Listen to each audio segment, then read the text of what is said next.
आजचा विषय आहे भाऊबंदकी, म्हणजे भावांमध्ये प्रॉपर्टीजवरनं होणारे हेवेदेवे आणि भांडणं. जेवढं मी पाहते माझ्या आसपास ऑलमोस्ट सगळ्यांच्या घरामध्ये हे प्रॉब्लेम चालू आहेत.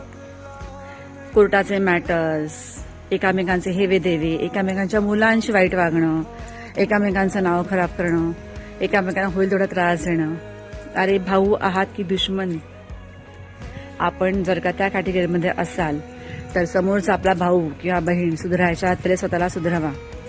बिकॉज आपल्याला आताच्या कलियुगात पुढे जायचं आहे. तिथे आपल्याला हा दुष्टपणा किंवा हा कुचकेपणा घेऊन नाही जगायचंय. आपण आपल्या पुढच्या जनरेशनला एक वेळ भांडून प्रॉपर्टी मिळवून देऊ, पण प्रेमाचं काय, आनंदाचं काय, इनोसन्सचं काय? सो त्या सगळ्यामध्ये जर का आपण आता लक्ष नाही घातलं तर पुढच्या पिढीला ते नाहीच येणार आहे. त्याच्यावरती एक सोपा उपाय आहे, ॲज युजल ईश्वराला समर्पित होणं. आणि त्याच्यावरती मी खूप छान मंत्र आहे जो की मी तुम्हाला सांगू इच्छिते.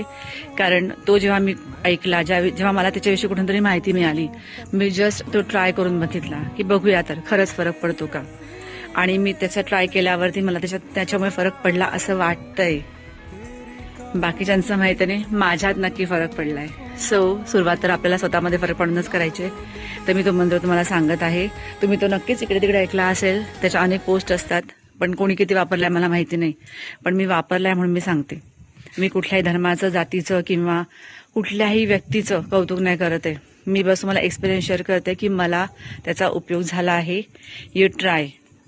श्लोक आहे, कृष्णाय वासुदेवाय हरये परमात्मने प्रणता क्लेशनाशाय गोविंदाय नमो नमः.